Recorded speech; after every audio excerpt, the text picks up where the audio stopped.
The key slides from my hand onto the worn wood of the kitchen counter, a dull clink echoing in the sudden quiet. Outside, rain lashes against the windowpane, a furious drumbeat against the fragile glass of my world. His face is a mask I don't recognize, drawn tight with something I can only describe as impatient finality. He avoids my eyes. He just keeps looking at the key. My key. Our key. "I need you out by Friday," he says, his voice flat, devoid of any warmth or history we ever shared. "She's moving in over the weekend." The air catches in my throat. It's not just the words, though they are brutal enough. It's the casual cruelty, the logistical clarity of it. Friday. For her. This house, our house, the place we built a life brick by brick, memory by memory, is being handed over, keys exchanged, like a rental car. And I am being evicted. By my husband. To make room for his mistress. The woman whose name feels like ash on my tongue. The woman I've only seen in hushed whispers and furtive glances across rooms she shouldn't have been in. I can hear the rain intensify, mirroring the storm building inside me. My hands start to shake, a fine tremor that quickly escalates into a violent shudder. My eyes are fixed on the key, lying there like a small, heavy coffin lid. The scent of coffee, brewed moments ago, hangs heavy in the air, sickeningly normal in this moment of utter collapse.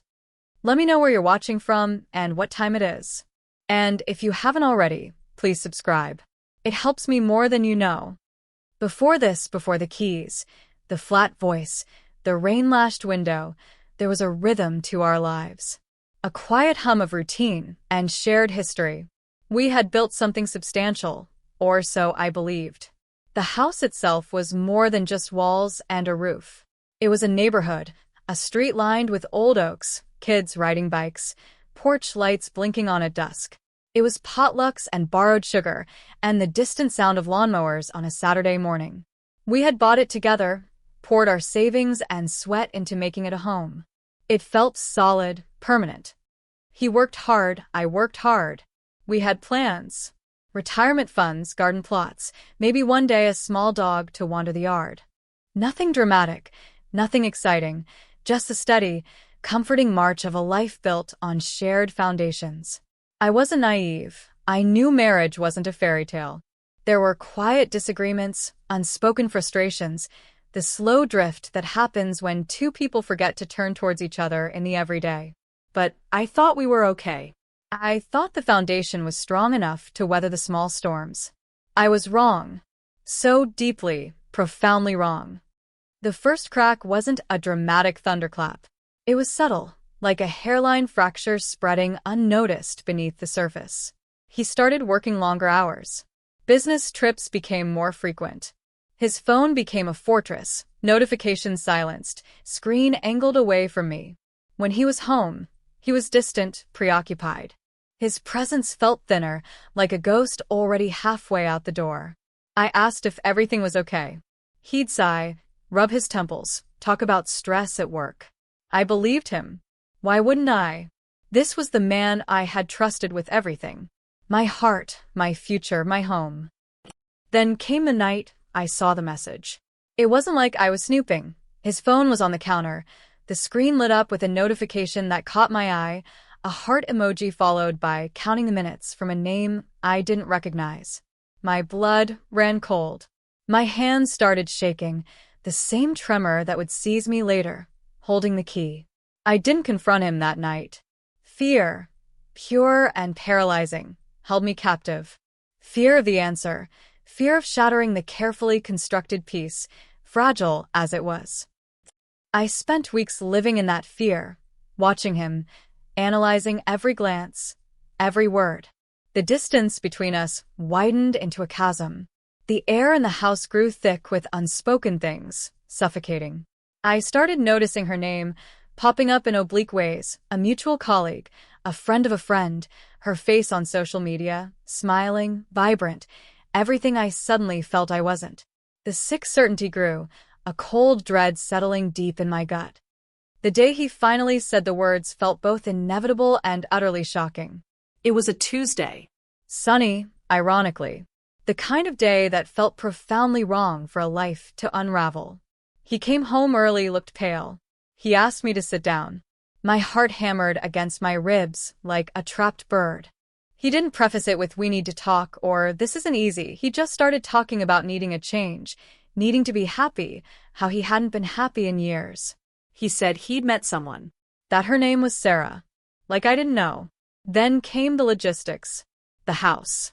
He wanted it, needed it, for his new life. Their new life. He expected me to just leave. Find somewhere else. He talked about fairness, about splitting assets, but his eyes held a possessive glint when they landed on the familiar furniture, the walls that held my memories. The house, my home, had already been claimed by her in his mind. The conversation was surreal, detached. Like he was discussing a business merger, not dismantling a marriage, a life, a home. I remember asking about the cats. Yes, the cats. Because in that moment, the fate of my two elderly, slightly grumpy cats felt like the only concrete thing I could grasp onto. He shrugged. They can stay, I guess. Sarah likes cats, Sarah. The eviction notice arrived a week later. Official. Legal. Cold. It wasn't just him asking me to leave anymore. It was a formal document telling me I had 30 days. 30 days to erase myself from a life that had spanned 2 decades. The paper felt heavy, final.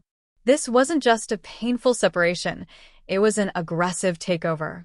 He wasn't content to just leave with her. He wanted to scrub me out of the picture entirely, starting with the very ground I stood on. The house wasn't just a house anymore. It was a battleground, a symbol of everything he was taking, and everything I was losing. The first few weeks were a blur of panic and despair. Where do you even begin when your entire world is reduced to packing boxes and a ticking clock? My friends were wonderful, offering spare rooms, shoulders to cry on. But the shame was a heavy cloak I couldn't shake. Evicted. By my husband. It felt like a brand, a public humiliation. I called lawyers. The fees were astronomical. He had already moved funds, I learned, making it difficult for me to access what I needed. He was strategically dismantling my ability to fight. Every phone call, every meeting with legal aid felt like wading through mud. They talked about community property, about legal battles that could drag on for years, draining every resource. Years? I had 30 days. Finding a place to live was a nightmare. Rental applications asked for references. My last address was the one I was being evicted from by my husband. Explaining that felt impossible, shameful. Landlords were wary. My credit was tied up in joint accounts he was now controlling. The market was tight. Every rejection felt like another door slamming in my face, another confirmation that I was being cast out, unwanted, unhoused. I ended up finding a tiny, overpriced studio apartment across town. It felt temporary, sterile, a million miles away from the life I had known. The boxes stayed, mostly packed. I lived out of suitcases, a perpetual state of ready to run. He didn't just evict me from the house, he tried to evict me from my entire life. He spread stories. Made me out to be difficult, unstable, the reason the marriage failed. Our mutual friends, the ones who had shared our dinner table, our holidays, were suddenly awkward. Some chose sides. Most just disappeared, unable to navigate the toxic fallout. I was isolated, alone, adrift in a sea of uncertainty. The day I moved out of the house was like a bad dream. I hired movers, couldn't bear to ask friends to witness my public undoing. I walked through the rooms one last time, rooms stripped bare of my presence, the walls echoing emptiness. His car was in the driveway. Hers was there too, a small, sleek silver car that looked utterly alien parked next to his familiar sedan. I saw him through the window, standing in the living room, the room where we'd spent countless evenings, his arm around her shoulder. She was smiling, looking around like she already owned the place. A wave of nausea washed over me, followed by a white-hot surge of something else. Not just pain anymore. Something harder, colder. The first few months in the studio were bleak.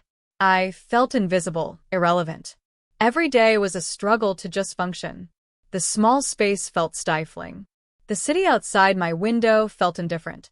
I'd see glimpses of him online, pictures posted by careless acquaintances, him and Sarah at our favorite restaurant, at events we used to attend. They looked happy. They looked like they belonged.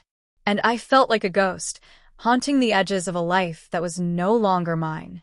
The legal battle was a slow, grinding process. He had good lawyers. He had resources he was making sure I couldn't easily access. Every letter from my lawyer felt like a punch to the gut, detailing another obstacle, another demand he was making. He wanted to minimize what I got, maximize what he kept. Especially the house. The house was paramount. He was building his new life there, publicly cementing his victory. The reports came back from the appraisers. The house was valued. The neighborhood property values were stable, even slowly increasing. This neighborhood was his kingdom, and he was its king. And I was the exiled queen, stripped of her crown and castle. One evening, months into the legal purgatory, I was scrolling online, trying to distract myself from the crushing weight of my situation. I wasn't looking for anything in particular, just scrolling. And I saw it. A small article in the local online paper. A property sale on our street. Number 14, Oakwood Lane. Just 3 houses down from his house. It had been on the market for a while, an elderly couple who had moved into assisted living. It wasn't news, but seeing the address, seeing our street, something shifted inside me. I clicked on the listing, looked at the pictures. A nice house. Older, needed some updates, but solid. A good-sized yard. It looked familiar, comforting, like a piece of the world I had lost. And then I had an idea. A crazy, impossible, utterly ridiculous idea. What if I didn't just fight for a piece of the past? What if I fought for a piece of the future? What if I didn't just get a house, but these houses? The idea took root, stubborn and relentless, in the barren landscape of my despair. It wasn't just about getting back at him. Not entirely. It was about reclaiming my power, my stability, my sense of belonging. It was about proving to myself, more than anyone, that I wasn't defeated. That I wasn't just the woman who got evicted. But how? I had limited funds. The legal bills were piling up. He was actively working to limit my access to our joint assets. Buying one house felt impossible, let alone multiple houses in a desirable neighborhood. The dream felt too big, too outlandish. I tried to dismiss it, to focus on finding a decent apartment, on just surviving the legal battle. But the idea wouldn't let go. It gnawed at me, a tiny ember of possibility in the darkness. I started researching. Late nights in the studio, hunched over my laptop, the city lights blurring outside. I looked up property records, sale histories, zoning laws. I learned about distressed properties, foreclosures, tax liens. I learned about the dynamics of the neighborhood market. And I learned something else. Something crucial. There were a few properties on the street and on the adjacent street that were either owned by elderly residents looking to downsize or by absentee landlords, or had been on the market for a long time without selling. Properties that might be open to negotiation. The real hurdle was funding. I had the remnants of my savings, but it was nowhere near enough. The legal fight was draining me dry. Selling my share of the joint assets would take time, maybe years if he dragged it out. I felt trapped. Then I remembered Aunt Carol, my mother's eccentric older sister. She had passed away a few years prior. Aunt Carol, who collected antique dolls and lived in a house overflowing with what everyone else considered junk.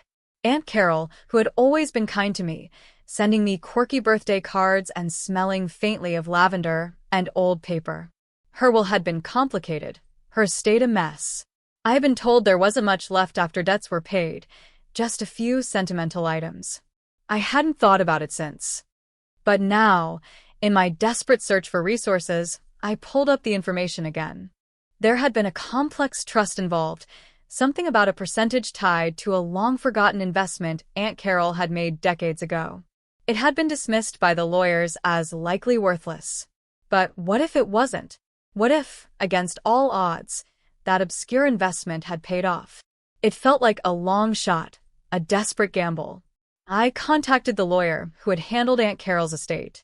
He sounded surprised to hear from me. I asked about the trust, the investment.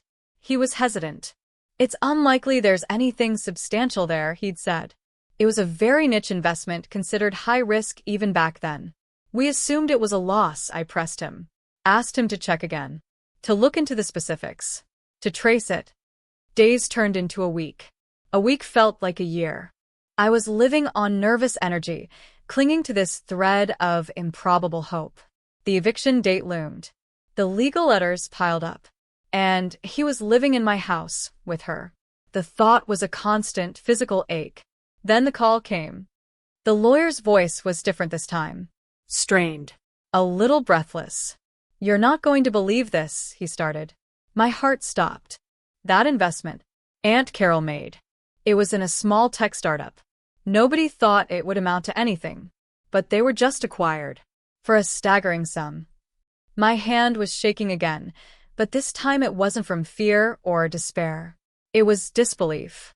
Sheer, absolute disbelief. The lawyer explained the details, the numbers. My percentage of that trust, tied to that forgotten, quirky investment, it wasn't just substantial. It was life-changing. It was more money than I had ever dreamed of possessing. Enough money to live comfortably for the rest of my life. Enough money to never have to worry about legal fees again. Enough money to buy a neighborhood. The wave of emotion that washed over me was unlike anything I had ever experienced. It wasn't happiness, not exactly. It was a potent cocktail of shock, vindication, and a cold, sharp clarity. Aunt Carol, my quiet, eccentric aunt, whose junk had been dismissed by everyone, had just handed me the keys to not just a future, but this future. A future where I wasn't the victim, the exile, the one who was cast out. The legal battle instantly shifted. With access to significant funds, my lawyer's posture changed. We weren't fighting for scraps anymore. We were negotiating from a position of strength. He was blindsided. He had anticipated a long, drawn-out fight with someone he assumed was financially vulnerable. He had calculated my resources, frozen accounts, spread rumors, all to weaken my position. He had never, in his wildest imagination, accounted for Aunt Carol's tech startup windfall. But the legal fight, though now tilted in my favor, was no longer my primary focus. The neighborhood idea had taken hold. It wasn't just about getting money from him anymore. It was about reclaiming this specific piece of the world, the one he had tried to take from me. The houses. His house. Her house now. I started working with a different kind of professional. Not a divorce lawyer, but a real estate lawyer and a commercial broker. My plan wasn't just to buy a house. It was to strategically acquire properties on that street, surrounding that house. I briefed my team. We needed discretion, speed, and ruthlessness. My initial focus wasn't on his house. That would come later. The objective was to quietly acquire the neighboring properties, creating a buffer zone, a perimeter around his new life. We identified the target properties based on my earlier research. The house down the street that had been empty for months. The small bungalow around the corner owned by an absentee landlord. The duplex on the next block where the owner was rumored to be looking to sell quickly. The process was intense, secret, exhilarating, and terrifying all at once. I was living in the studio apartment, still surrounded by boxes, while orchestrating multi-million-dollar real estate transactions. I was attending online auctions, signing mountains of paperwork, negotiating deals over the phone in hushed tones. My days were filled with calls with brokers, lawyers, property managers. My nights were filled with plotting, planning, the glow of the laptop screen illuminating floor plans and ownership maps. The most challenging part was maintaining secrecy. I didn't want him to know what I was doing until it was too late. Every property acquisition had to be handled through shell companies, through layers of legal entities designed to obscure the ultimate buyer. My legal team was brilliant, creating a complex web of ownership that pointed anywhere but back to me. The first property closed quietly. Then the second. Each acquisition felt like a small victory, a piece of the board being placed exactly where I wanted it. I wasn't just buying houses. I was buying control of the environment he had chosen to build his new life in. I was buying the silence of the neighbors who might have gossiped, the sight lines from the windows, the very air he breathed on his porch. The third property was more difficult. The owners were hesitant to sell. It took weeks of negotiation, back and forth, strategic offers, leveraging knowledge I had gained about their situation. But eventually they agreed. The deal closed. I now owned 3 properties within spitting distance of his house. The cluster was forming. The noose was tightening, though he had no idea. He was still living his life, oblivious. I saw him sometimes from a distance, driving past his house, ostensibly on my way somewhere else. He looked comfortable, settled. Sarah's car was still in the driveway. They had put up new curtains in the living room. Small domestic details that twisted the knife in my gut, even as my plan progressed. They were building their life on the ruins of mine, on the ground I had helped cultivate.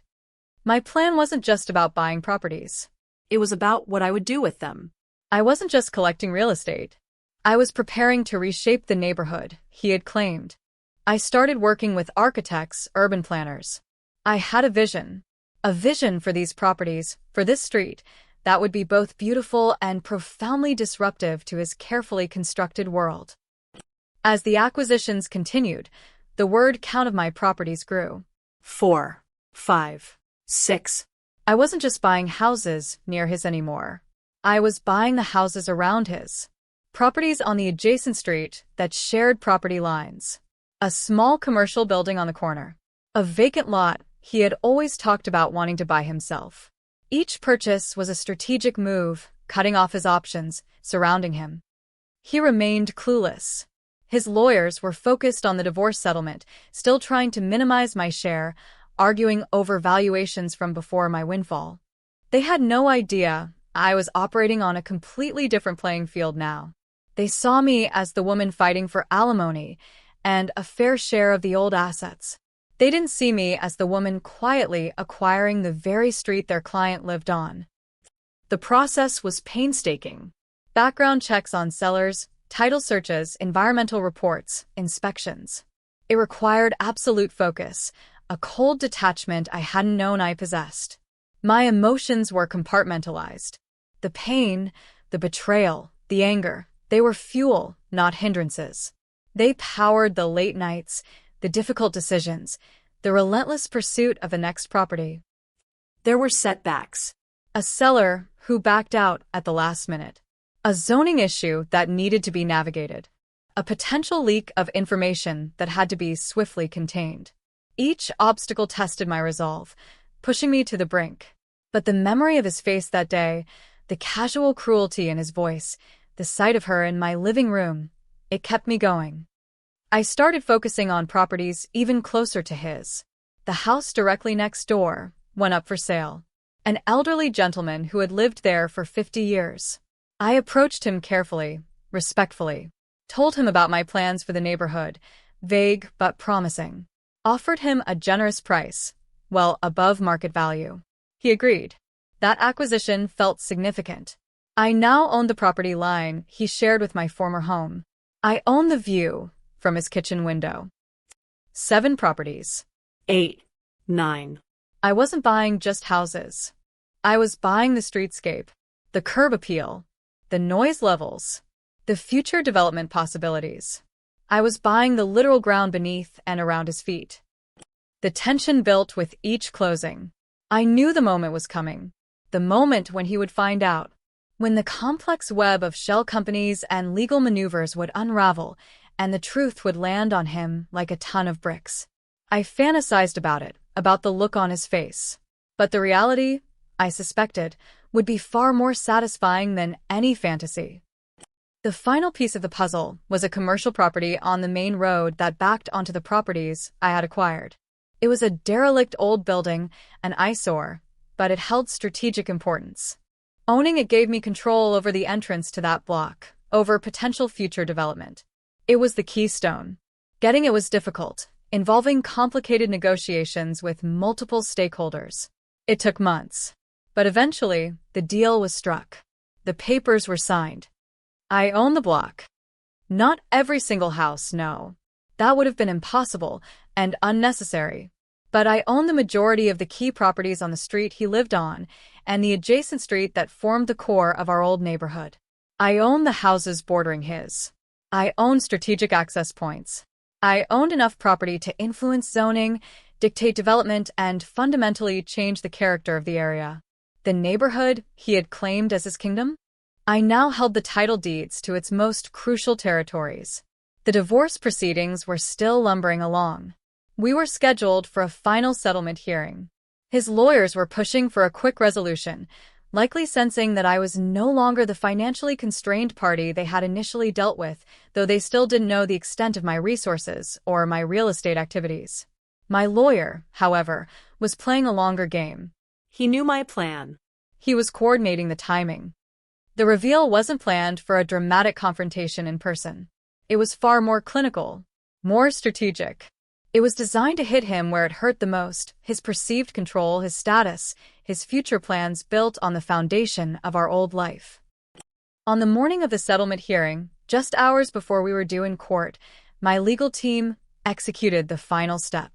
They filed the necessary documents with the county recorder's office. The documents that consolidated the ownership of the various shell companies under a single, newly formed entity. An entity whose ownership was transparently linked back to me. They also sent certified letters, formal notifications, to the residents of the properties I had acquired, informing them of the change in ownership.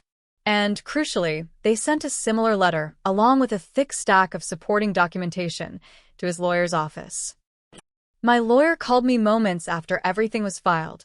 His voice was calm, but there was a definite edge of satisfaction. "It's done," he said. "All recorded. All delivered. He should be finding out any minute now." I hung up the phone and walked to the window of my studio apartment. The rain had stopped. The sky was a dull, indifferent gray. I wasn't feeling triumphant yet. Just empty, exhausted, and coiled tight with anticipation. I imagined the scene. His lawyer opening the package. The initial confusion, then the dawning horror as they sifted through the documents. The addresses.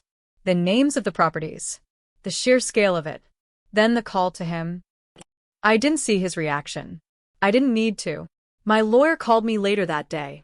The settlement hearing had been postponed at his request. Abruptly.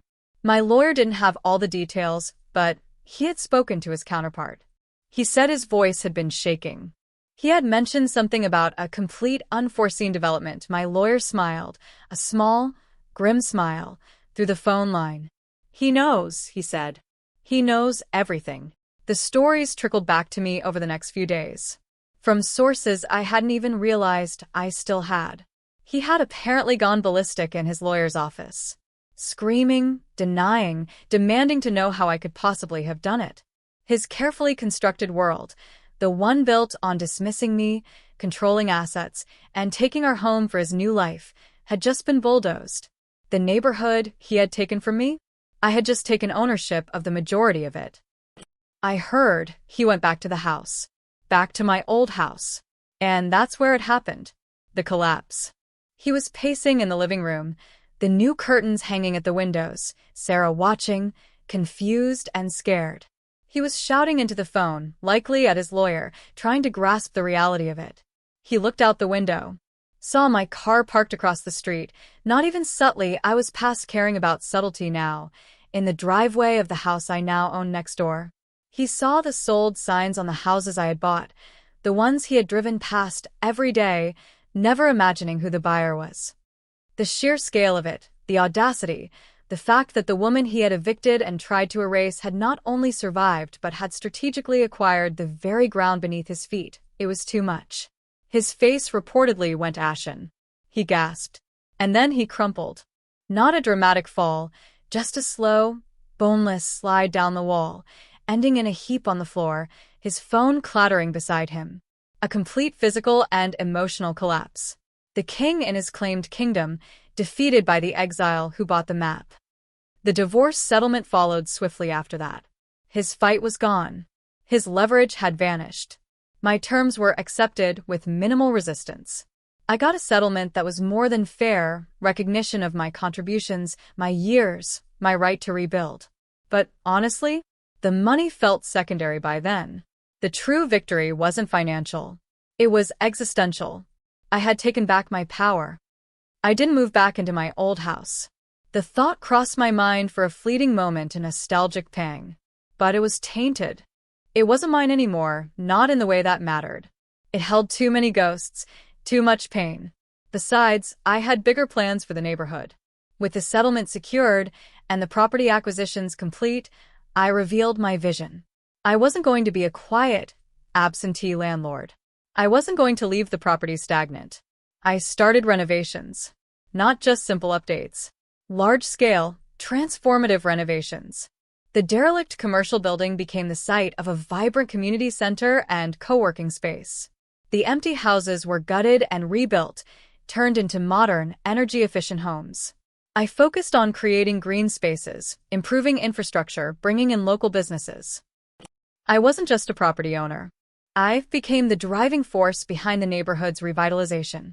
I worked with the remaining residents, the ones who hadn't been my former neighbors, listened to their needs, incorporated their ideas.